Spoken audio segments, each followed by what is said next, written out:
Hi everyone, let's go over my bullish and bearish Elliott Wave scenarios on Bitcoin. Now the only two scenarios that really changed are the local bearish and bullish scenarios, which is the low stuff over here. But I do think it is important for the context that I shortly highlight the scenarios over here that I showed in my previous video, but I will only do so shortly and summarized. For the details, go to my previous video. So here we're looking for a WXY, where inside Y we're looking for either a flat or a zigzag at the moment, because a triangle is way too early to call, and the most common target area for wave Y can be seen on the chart.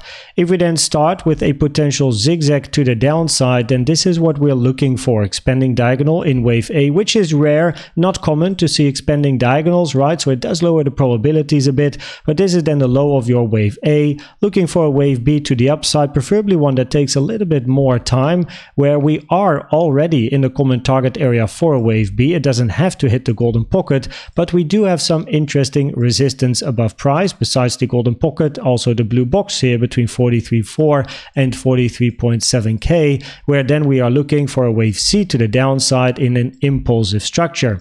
In a flat scenario inside the green wave Y, we are looking for this over here, where then we have a flat in W, X, and another flat in wave Y. Here we are then looking for A to be a 3-wave structure instead of a 5-wave move, and we are also still looking for a bit of a rejection at the blue box over here. But then we want to see continuation to the upside, which would also match the CVD divergences that we have. We still have bullish CVD here, bullish CVD here as well. So those are still building, and the targets for those CVDs are the highs. So that could be quite interesting. But inside wave B, you do want to see a 3-wave structure. So instead of just continuation in a straight line, we are looking for a bit of a rejection, maybe take some highs and then continuation. Common target area of wave B over here is between 45.1k and 45.5k in confluence with the golden box we have here, and then we want to see an impulse to the downside. The most bullish scenario would be a WXY already finished, hit the 0.618, and then we look for an impulse to the upside, but currently based on the lower time frame structures, that is not the highest probability. Another scenario here, instead of the WXY, is a wave A, B, and then a wave C to the downside in a zigzag. So a 5-3, a 5-wave move, where this is then your wave 1, 2, and you're going to be looking for a wave 3 to the downside, where your common target area for C is between the 1 and the 1.236, 40k to 39k. However, a wave C can definitely go deeper to lower levels. The 1.618 is also a target at 37.2k. Now in this scenario, the invalidation would be for price to take this high over here, and the common target area for wave 2 is the 0.5 to the 886 fib taken from the high to the low, and as you can see, we are already in that common target area, and we still have that blue box as well just above price. If we then zoom into the local structures and we start with the bearish local scenario here, we are looking for a WXY to the upside. So it does mean we're still looking for a bit more upside. However, after a wave Y, you then expect a move to the downside. So in this particular scenario, we're looking for an ABC to the upside here, where this range is the beginning of a wave X in potentially here a flat. And I'll get to that scenario, or the Y behind that potential flat, in a second. Has to do with the 886 here as well. The most common target area for wave C is between the 1 and the 1.236, taken from the low to the high of A to the low of this wave B, which as you can see is nicely respected here.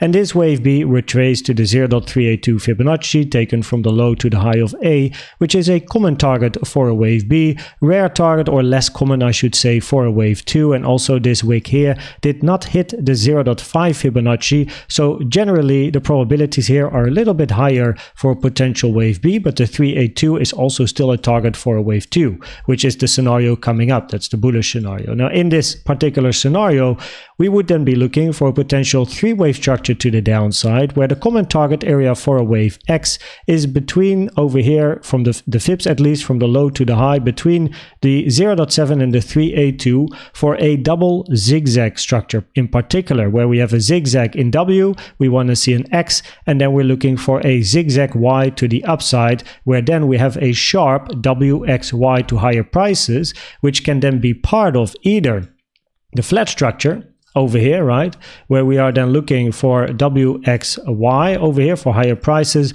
or of course we are then looking for a wave B and a C to the downside, WXY, and then a move to the downside.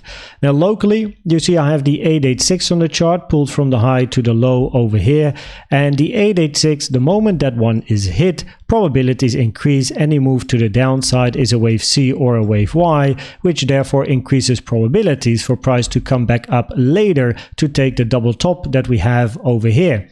Now also, because we have some bullish CVDs building, if price does take the high over here, maybe also hits the target box, we could over here also have a bit of a flat for then continuation. So that's something I'm keeping my eye on, but at least you know over here for a sharp zigzag to the upside, double zigzag in a WXY, this is your common target area, which is between, again, the 302, 42.6k and the 07, 42.1k, but preferably price does not hit the 0.7.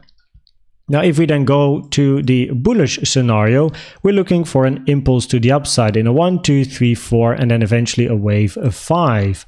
Now, for a wave 3, usually the minimum target is the 1.618 trend-based fib extension taken from the low to the high of 1 to the low of wave 2, which, as you can see, has not been reached.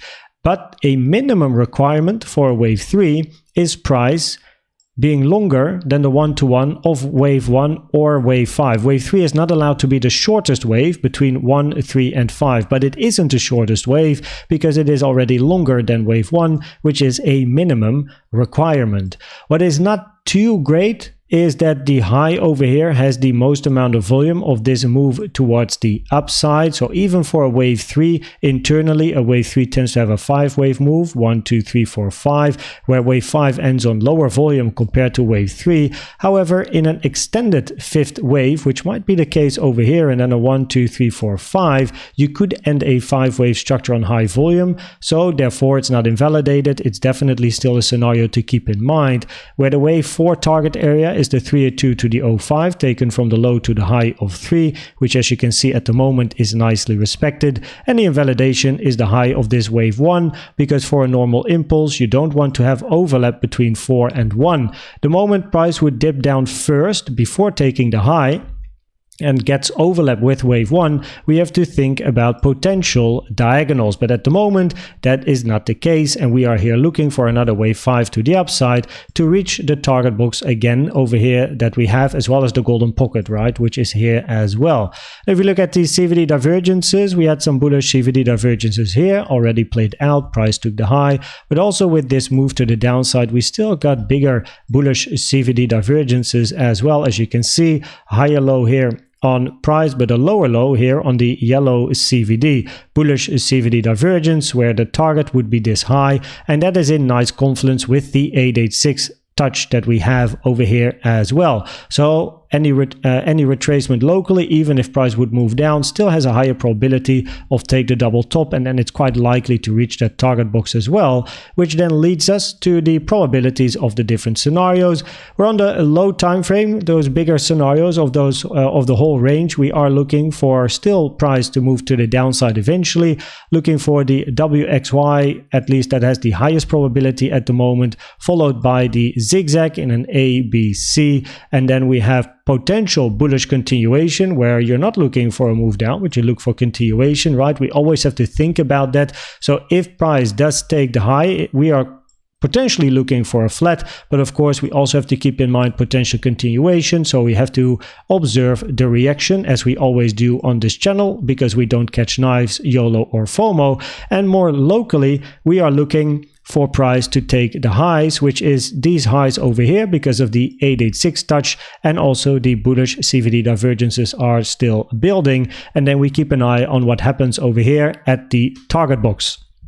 I hope this video was helpful or valuable to you.